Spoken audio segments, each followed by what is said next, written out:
नमस्कार, आप देख रहे हैं अपना उत्तर प्रदेश में हूं आपके साथ सचिन चौहान। खबरों की शुरुआत करेंगे बड़ी खबर के साथ और लखनऊ से यह बड़ी खबर है। पेपर लीक मामले को लेकर बड़ी अपडेट सामने आ रही है। एसटीएफ का बड़ा खुलासा हुआ। आरओ और एआरओ पेपर लीक मामले में यह बड़ा खुलासा। भोपाल की प्रिंटिंग प्रेस में यह छपा था प्रश्न पत्र और प्रिंटिंग प्रेस कर्मचारी की मिली भगत भी सामने आई है। मास्टरमाइंड राजीव नयन मिश्रा को ये उन पर आरोप लगे हैं कि उन्होंने यह लीक किया था। और ज्यादा जानकारी के साथ संवाददाता तौकीर किदवई इस वक्त हमारे साथ फोन लाइन पर बने हुए हैं। तौकीर, बड़ा खुलासा यह हुआ है पेपर लीक मामले में। प्रिंटिंग प्रेस का कर्मचारी बताया जा रहा है जिसकी मिली भगत सामने आई है। फिलहाल क्या कुछ लेटेस्ट जानकारी आपके पास?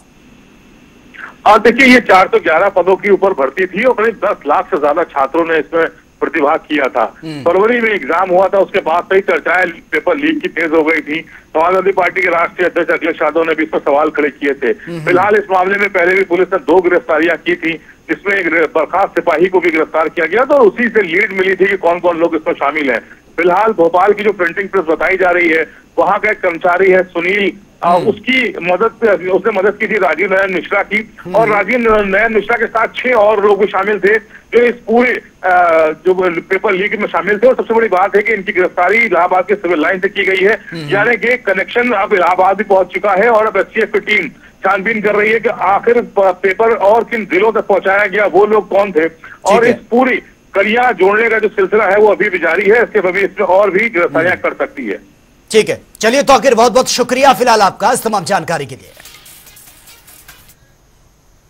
तो चलिए खबरों में आगे बढ़ेंगे। इस वक्त एक और बड़ी खबर से भी आपको अपडेट करवा देते हैं और यह बड़ी खबर कानपुर से बड़ी खबर है। आपको बता दें कि नक्सली हमले में सीआरपीएफ का जवान शहीद हुआ है। बीजापुर सुकमा बॉर्डर पर यह नक्सली हमला हुआ था और पुलिस ट्रक को आईईडी ब्लास्ट से उड़ाया गया है।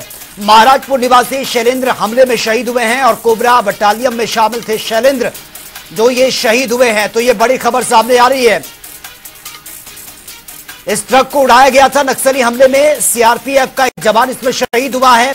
बीजापुर सुकमा बॉर्डर पर नक्सलियों का यह कायराना हमला, जिसमें यह बड़ा नुकसान हुआ और एक जवान इसमें शहीद हुआ है। पुलिस ट्रक को आईईडी से यह ब्लास्ट किया गया था नक्सलवादियों की तरफ से और कोबरा बटालियन में शामिल थे शैलेंद्र, जो इस घटना में शहीद हुए हैं।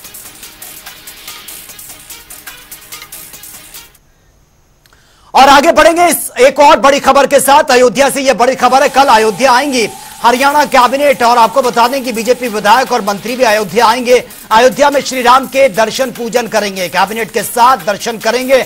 हरियाणा के मुख्यमंत्री नायब सैनी, उनकी पूरी कैबिनेट उनके साथ पहुंचेगी भगवान श्री राम के दर्शन करने के लिए।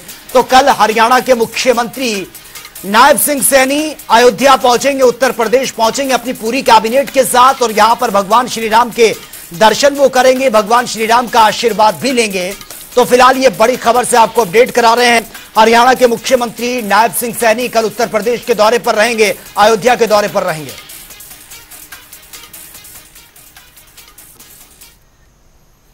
चलिए खबरों में आगे बढ़ते हैं। उत्तर प्रदेश में संत की शिकायत पर सियासत ने अब जोर पकड़ लिया है। दरअसल अयोध्या में बीजेपी की हार को लेकर समीक्षा बैठक में हनुमानगढ़ी के महंत राजू दास और जिलाधिकारी आपस में भिड़ गए हैं, जिसके बाद से यह विवाद अब थमने का नाम नहीं ले रहा है। स्टेट ब्यूरो प्रमुख अनिल के अंकुर की यह खास रिपोर्ट आप देखिए। आदिकाल से भारत की परंपरा रही है कि ऋषि मुनि राजाओं और उनके 9 रत्नों के गलत कार्यों की भरी सभा में आलोचना करते हैं। यह प्रथा लंबे समय से हर काल में मौजूद होने की कथाएं प्रचलित हैं। यह सब तब था जब भारत में राजा होते थे, यानी एक राजा बाकी सब प्रजा। लेकिन अब भारत में लोकतंत्र है और लोकतंत्र मंत्री से लेकर अफसर तक सब लोक सेवा की श्रेणी में आते हैं। अफसरी नहीं चलती, रजवाड़ा नहीं होता। कर्मचारी अधिकारी सब जनता के लिए काम करते और अगर कोई मंत्री या अधिकारी गलत करे तो जनता हो या फिर साधु संत उसे टोक सकते हैं, सामूहिक तौर पर इंगित कर सकते हैं। ऐसा करना अयोध्या नगरी के एक साधु को भारी पड़ गया। भाजपा के लिए लंबे समय से काम कर रहे संत महंत राजू दास ने बीते गुरुवार को भरी मीटिंग में कह दिया कि अयोध्या में भाजपा की हार का कारण जिला प्रशासन है। तो डीएम साहब ने राजू दास को पहले से मिले गनर हटाने के आदेश दे दिए। दूसरे दिन उनके खिलाफ प्रशासन ने एफआईआर भी दर्ज कर दी। मामला तूल पकड़ गया। सीएम योगी आदित्यनाथ के दरबार में मुद्दा पहुंच गया। आपकी डीएम से मेल इसके बारे में देखिए, वो कोई बड़ी बात, कोई बड़ी इशू नहीं है। हम जनता के बीच में रहते हैं, जनता के बीच में अगर हम हैं, जनता के लिए कार्य और काम करते हैं, तो स्वाभाविक है कि जहां हम 1000 काम कहेंगे तो 2 काम होगा, 4 काम होगा, 5 काम होगा। और मैं आभार व्यक्त करता हूं, कोई दिक्कत नहीं है। मैं डीएम साहब को धन्यवाद देता हूं, जनता की सेवा करने में वो अपना योगदान प्रदान करें। आपकी सुरक्षा भी हटा ली गई? सुरक्षा मेरे लिए कोई इशू नहीं है। राजू दास मरेंगे फिर जिएंगे, फिर मरेंगे फिर जिएंगे। मौत आ जाएगी तो मुझको लगता है डीएम रोक नहीं पाएगा और अब कुछ कर नहीं सकता है। बाकी तो हर इच्छा हनुमान की। वहीं विपक्षी नेताओं से लेकर अखिलेश यादव तक इस मामले में टीका टिप्पणी कर रहे हैं। संत की शिकायत पर सियासत। देखिए, राजू दास जी की सुरक्षा हटाई गई है, बेहद गंभीर मामला है। उनकी सुरक्षा उनको वापस दी जानी चाहिए। लेकिन जिस तरह से फैजाबाद के डीएम को प्रभारी मंत्री जी गेस्ट हाउस में बुलाते हैं कार्यकर्ताओं नेताओं के बीच में हार की समीक्षा के लिए, ये परंपरा ठीक नहीं है। और आप सोचिए कि एक जिलाधिकारी का मामला सामने आ गया है। 80 लोकसभा क्षेत्र हैं उत्तर प्रदेश में। क्या 80 के 80 लोकसभा क्षेत्रों में जिलाधिकारी से फीडबैक लिया जा रहा है? क्या चुनाव से पहले उन पर कोई दबाव था? ये बड़े सवाल हैं, क्योंकि भारतीय जनता पार्टी जिस परंपरा को आगे बढ़ा रही है वो इस देश के लोकतंत्र के लिए अच्छे संकेत नहीं है। उत्तर प्रदेश में संत की शिकायत पर सियासत होने लगी है। उत्तर प्रदेश के संत ने शिकायत उस समय कर दी जब उसके एक बार पूरे अधिकारियों की बैठक चल रही थी। वहां पर 2 मंत्री भी मौजूद थे। ये मामला है अयोध्या का। अयोध्या में जिलाधिकारी की मौजूदगी में वहां पे बैठक चल रही थी। उसमें संत राजू दास जी भी मौजूद थे, 2 मंत्री शाही जी भी मौजूद थे, सूर्य प्रताप शाही जी मौजूद थे, एक मंत्री प्रभारी मंत्री भी वहां मौजूद थे। उनकी मौजूदगी में बैठक चल रही थी और चर्चा हुई कि यहाँ पर आखिर क्यों भाजपा हार गई। जब इस बात पर चर्चा होती है तो निश्चित रूप से एक नया मुद्दा जाता है कि वो संत महंत जो है राजू दास जी कह देते हैं कि जो जिला प्रशासन है, प्रशासन के कारण ही हार हुई है। इसको लेकर के जिलाधिकारी ने आपत्ति की तो दोनों में मतलब मुहाचाही हुई। मुहाचाही का नतीजा ये हुआ कि संत ने उन्हें कुछ और भी ऐसे शब्द कहे जो कि हम उल्लेख नहीं कर सकते हैं। इस बात से नाराज होकर के तत्काल जिलाधिकारी ने उनके जो सुरक्षाकर्मी थे, यानी कि जो उनको गन्नर दिए गए थे, वो गन्नर हटा लिए। 2 दिन बाद उनकी FIR हो गई। ये मामला अब मुख्यमंत्री के पाले में है। मुख्यमंत्री के पास लोग गए भी, संत महंत राजू दास ने भी बात की। उसके बाद उन्होंने कहा कि हमारी मंदिर और अयोध्या विकास के संदर्भ में बात हुई है। लेकिन ये सियासत ऐसे नहीं ठंडी होने वाली। अखिलेश यादव ने भी ट्वीट किया था इस मुद्दे पर कि संतों को तो सरकार बख्श दे, क्योंकि संतों के नाम पर ही देश चलता है। कैमरा पर्सन आशीष के साथ अनिल के अंकुर, लखनऊ। और वहीं गोवा के ऊर्जा मंत्री रामकृष्ण धवलीकर आज अयोध्या पहुंचे हैं, जहां पर वो हनुमानगढ़ी और रामलला के दर्शन पूजन करने के लिए पहुंचे। और अयोध्या पहुंचने पर उन्होंने कहा कि आज सालों के बाद अयोध्या आगमन ये हुआ है और बहुत सारे परिवर्तन अब देखने को मिल रहे हैं और आज 500 सालों का इंतजार भी खत्म हुआ है। आज मेरे को बहुत अच्छा लगता है क्योंकि बहुत दिन के बाद मैं अयोध्या आ रहा हूँ और आज अयोध्या आने को एक समझ में मेरे आया कि अयोध्या कंप्लीटली चेंज हो गया है। पहले की अयोध्या और अब मोदी जी ने जो बनाई है वो अयोध्या अलग अलग है। आज रास्ते अच्छे हैं, बिल्डिंग अच्छे हैं, सब अच्छा किया है और राम लल्ला के दर्शन के लिए हम लोग गोवा से सब यहाँ आए हैं। कल हम बनारस में थे, आज हम अयोध्या में आए हैं। आज और कल 2 दिन अयोध्या रुकेंगे, अयोध्या राम लल्ला का दर्शन लेंगे, हनुमान जी का दर्शन लेंगे और इतना सुंदर परिसर प्राइम मिनिस्टर नरेंद्र जी मोदी ने बनाया, इसलिए बहुत बहुत शुभेच्छा उनको दे रहा हूँ। क्योंकि हर एक आदमी जो भारत में रहते हैं, देश में रहते हैं, देश के बाहर रहते हैं, उन लोगों को ये सब अच्छा होना मांगता था और वो कार्य हमारे पंतप्रधान जी नरेंद्र जी मोदी ने किया, इसलिए धन्यवाद। और वहीं आगरा पुलिस को बड़ी सफलता मिली है। सोना लूटकांड मामले का खुलासा करते हुए पुलिस ने 2 शातिर अभियुक्तों के साथ ही लूट का जो सामान है, सोना खरीदने वालों को भी इसके साथ गिरफ्तार किया। दरअसल जनवरी महीने में फर्जी पुलिस बनकर चेकिंग के नाम पर लूटकांड की इस घटना को अंजाम दिया गया था।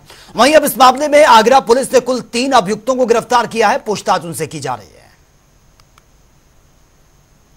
मेरा स्टाफ का बंदा है जो ट्रेन से आ रहा था, आते हुए फिर उसको ट्रेन पे आगरा जो कैंट है वहां पे 2 बंदे आए और उन्होंने आकर के अपने आप को विभाग का आदमी बताया और उसको सोना चेक करने के लिए कि हमें चेक करना आपका अवैध सोना है या क्या है, आप हमारे साथ चलिए। तो उसको वो ले गए, ले जाकर के पटरी के साथ साथ ब्रिज के नीचे ले गए। तो ब्रिज के नीचे ले जाकर के उससे वो सोना लूट लिया और लूट करके वहां से वो लोग चले गए। ये वारदात हुई। 18 जनवरी 2024 को एक व्यक्ति जो ट्रेन से कोलकाता से जयपुर जा रहे थे और सोना लेके जा रहे थे, 3 अभियुक्तों ने उनके साथ कस्टम ऑफिसर बन के और उस सोने की जांच करने के प्रिटेक्स्ट पे टप्पेबाजी की घटना कारित की थी। उनसे लगभग 2.5 किलो सोना उन्होंने बताया था, वो उनसे उसकी ठगी की थी। इन्होंने जब तहरीर थाने पर दी तो तत्काल अभियोग पंजीकृत करके टीमें लगा दी गई इस घटना के सफल अनावरण के लिए और एसीपी लोहा मंडी इस घटना का सुपरविजन कर रहे थे और एसीपी लॉ एंड ऑर्डर सारे ऑपरेशन में इन्वॉल्व थे। पूरे ऑपरेशन को एसीपी लॉ एंड ऑर्डर ने ओवरसी किया। इसमें हमारी टीम कई दिनों तक जो है, क्योंकि ये कैंट स्टेशन पे घटना कारित की गई थी और वहां से ये अभियुक्त फरार हुए थे, तो कैमरा देखते हुए इन अभियुक्तों के निवास स्थान जो कि राजस्थान है वहां तक पहुंची और इन तीनों अभियुक्तों को ट्रेस किया। इसमें से एक अभियुक्त वेस्ट बंगाल का रहने वाला था जिसकी गिरफ्तारी वहां लोकल कोर्ट ने जिसकी रिमांड नहीं दी, उसको हम इस मुकदमे में ले आएंगे और यहाँ से वारंट बनवा के उसकी अरेस्टिंग कराएंगे। उसके अलावा 2 अन्य अभियुक्त उनकी गिरफ्तारी हुई और उन्होंने बताया कि इस जो सोना इन्होंने टप्पेबाजी की थी उसमें से 1 किलो लॉकर में रखा गया था। उस लॉकर से उसको विधिक प्रक्रिया का पालन करते हुए उस 1 किलो सोने की बरामदगी हुई। 500 ग्राम सोना जो अन्य उन्होंने कहीं बेचा था उसकी बरामदगी हुई। तो फिलहाल इस बुलेटिन में मेरे साथ इतना ही, लेकिन जाते जाते आपको छोड़ जाते हैं जनता टीवी के तमाम रिपोर्टर्स की ग्राउंड जीरो रिपोर्ट के साथ। नमस्कार।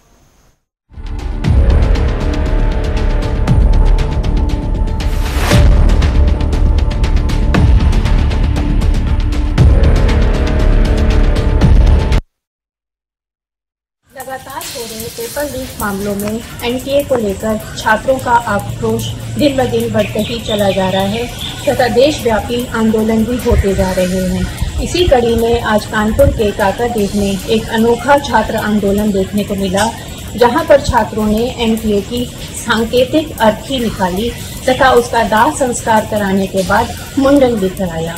छात्रों का कहना था अगर उनकी मांगे नहीं मानी गई तो 13 दिन बाद इसी जगह एनटीए की 13वीं संस्कार भी किया जाएगा।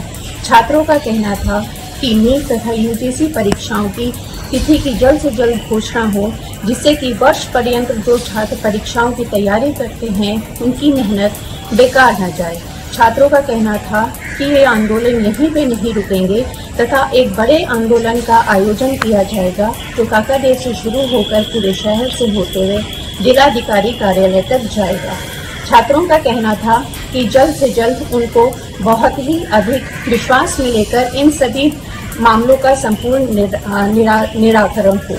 देखने वाली बात यह है कि 8 जुलाई को माननीय सर्वोच्च न्यायालय द्वारा इन सभी याचिकाओं की सुनवाई की घोषणा की जा चुकी है, लेकिन ये भी देखना होगा कि छात्र अब जो भी दोषी हैं पेपर लीक मामलों के, उनके खिलाफ कठोरतम कार्यवाही तथा भविष्य में जो भी परीक्षा हो रही है उनकी पूरी शुचिता से कम मानने को तैयार नहीं होंगे। कैमरा पर्सन हनुमान सिंह के साथ आरती त्रिपाठी, जनता टीवी, कानपुर। थाना जखौरा के ग्राम जखौरा माफी में एक नरसंग हत्या सामने आई है, जिसमें दोस्तों ने शराब पीकर अपने ही दोस्त पर जानलेवा हमला किया चाकू से और उसकी मौत हो गई। बताते चले जखौरा थाना के जखौरा माफी ग्राम में कुछ मजदूर जो इंदौर में एक ठेकेदार के यहाँ मजदूरी करते थे, आज उनका पेमेंट आया था। इसी पेमेंट के बंटवारे को लेकर आपस में विवाद हुआ और दोस्तों ने ही अपने दोस्त का कत्ल कर दिया। बताते चले जैसे इसकी सूचना थाना जखौरा पुलिस को मिली, उन्होंने तत्काल कार्रवाई करते हुए पुलिस का सब तत्काल अस्पताल पहुंचाया या डॉक्टरों ने वहां उनको मृत घोषित कर दिया। सबका पंचनामा करके पोस्टमार्टम हेतु भेज दिया गया और पुलिस ने इसमें 2 लोगों को गिरफ्तार भी कर लिया। हालांकि देखने वाली बात यह है कि विगत 2 माह से या 3 माह से देखा जाए तो हत्या, चोरी वह सरेआम खुलेआम जो गुंडई विगत महीनों से शहर में हो रही है, तो यह निश्चित तौर पर कहीं ना कहीं प्रशासन की जो जिम्मेवारी है पुलिस प्रशासन की, उसको हल्का कर रही है। अब देखना है कितनी सब घटना होने के बाद भी पुलिस अधीक्षक और क्या कार्रवाई करते हैं। विजय जैन, जनता टीवी, ललितपुर।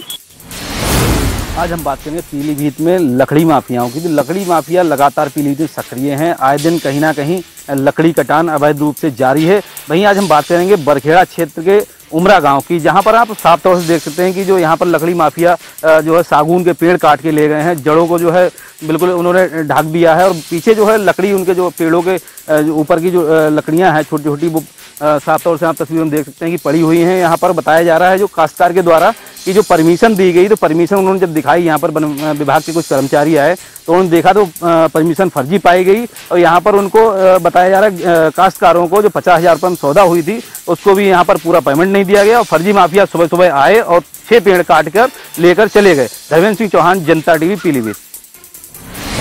प्रतापगढ़ में ट्रेवल्स टूर गाड़ी में लूट करने का आरोप लगाया गया है। अयोध्या से बनारस जा रही ट्रेवल्स टूर की गाड़ी चालक की जमकर पिटाई की गई। वहीं बुलेट सवार 3 युवक द्वारा टूरिस्ट गाड़ी को चालक के जमकर पिटाई कर दी गई। वहीं सुरेश स्वीट्स के सामने का यह पूरा लाइव वीडियो बताया जा रहा है। आपको बता दें कि सूचना के बाद मौके पर पहुंची पुलिस जांच पड़ताल में जुटी हुई है। वहीं शहर कोतवाल अर्जुन सिंह की सक्रियता के बाद क्षेत्रीय पुलिस एक्टिव हो जाती है। वहीं पुलिस की सक्रियता से 1 घंटे के अंदर बुलेट सवार 3 युवक को पुलिस हिरासत में लेकर कार्रवाई कर रही है। यह पूरा मामला प्रतापगढ़ नगर कोतवाली के चिलबला बाजार का है। विकास गुप्ता, जनता टीवी, प्रतापगढ़। नगरी प्रयागराज में जहां अब सड़कों पर यातायात पुलिस के साथ पुलिस भी उतर आई है। बता दें, जहां मुख्यमंत्री योगी आदित्यनाथ ने निर्देश दिए थे कि सभी 4 पहिया वाहनों से हूटर हटाए जाएं, प्रेशर हॉर्न हटाए जाएं और साथ ही ब्लैक फिल्म उतरवाई जाए और यातायात नियमों का पालन कराया जाए। उसी कड़ी में आज सिविल लाइन क्षेत्र के रॉयल होटल के पास ये चेकिंग अभियान चलाया गया। बता दें, चौकी इंचार्ज के नेतृत्व में ये चेकिंग अभियान चलाया गया है। सबसे बड़ी बात है, 4 पहिया वाहनों से यहाँ ब्लैक फिल्म उतरवाई गई है और गाड़ियों से हूटर उतरवाए गए हैं। और सबसे बड़ी बात है कि जो लोग यातायात नियमों का उल्लंघन कर रहे हैं उनका चालान भी किया गया है। साथ ही सीट बेल्ट लगाने के लिए लोगों को प्रेरित और जागरूक किया गया। जो लोग उल्लंघन कर रहे हैं उनका चालान भी किया जा रहा है। जनता टीवी के लिए सैयद मोहम्मद आमिर, प्रयागराज। अमरोहा में एक बार फिर देखने को मिला दबंगों का कहर, जहां दिन दहाड़े समाजवादी पार्टी के युवजन सभा के जिलाध्यक्ष को बुरी तरह पीटकर घायल कर दिया गया। पूरा मामला जनपद अमरोहा के हसनपुर नगर के रेरा अड्डे का है, जहां समाजवादी पार्टी के युवजन सभा के जो जिलाध्यक्ष फैसल अलवी हैं, उनके भाई ने एक मोबाइल शॉप खोल रखी है। कुछ समय पूर्व मारपीट करने वाले जो दबंग लोग हैं वहां से मोबाइल खरीद कर ले गए थे, जो आज रविवार को दोबारा दुकान पर पहुंचे और रेट को लेकर बहस करने लगे। इसी बीच फैसल अलवी वहां दुकान पर पहुंच गए, जो उन्हें समझाने लगे, लेकिन दबंग लोग अपनी मनमानी के चलते उनकी बात को न मानते हुए लाठी डंडे लेकर वहां पहुंच गए और कुछ लोगों को और बुला लिया। जिसके बाद फैसल अलवी के साथ में जो है वो मारपीट करने लगे और उन्हें मारपीट कर बुरी तरह घायल कर दिया। जैसे ही आसपास के दुकानदार व लोगों ने मारपीट होती देखी तो वो मौके की तरफ दौड़ पड़े और भीड़ को आता देख दबंग लोग वहां से भाग छूटे, लेकिन भीड़ द्वारा एक युवक को जो है वो मौके पर पकड़ लिया गया और पुलिस को सूचना दे दी गई। जैसे ही पुलिस मौके पर पहुंची तो पुलिस ने जो है पकड़े गए युवक को अपनी गिरफ्त में ले लिया और घायल फैसल अलवी को सामुदायिक स्वास्थ्य केंद्र में जो है वो भर्ती करा दिया, जहां पर उनका इलाज चल रहा है। वहीं पुलिस पूरे मामले की जांच पड़ताल में जुटी हुई है। महेंद्र सिंह, जनता TV, Amroha. Aligarh smart city में भीषण गर्मी के चलते पेयजल की व्यवस्था चरमराई हुई है, तो वहीं पेयजल को लेकर लगातार स्थानीय लोग प्रदर्शन करते नजर आ रहे हैं। लोगों को जो है नगर निगम के साथ जिलाधिकारी एवं अन्य अधिकारियों को इस बात की चेतावनी दी कि वह जल्द से जल्द पेयजल की व्यवस्था की जाए, लेकिन अभी तक व्यवस्था न होने के कारण अलीगढ़ के एटा चुंगी पर महिलाओं ने जोरदार प्रदर्शन करते हुए रोड जाम करने का प्रयास किया। जहाँ सूचना पर पहुंची पुलिस ने जो है महिला को समझा बुझाकर शांत करते हुए उन्हें आश्वासन दिया कि जल्द ही इस समस्या से निजात दिलाई जाएगी। वहीं जब महिलाओं से जब बात की गई तो उन्होंने बताया कि अगर 8 दिन के अंदर लगातार शिकायतों के बावजूद भी पेयजल की व्यवस्था नहीं हुई है और आगे अगर आश्वासन के बाद भी अगर पेयजल की व्यवस्था नहीं हुई तो वह उग्र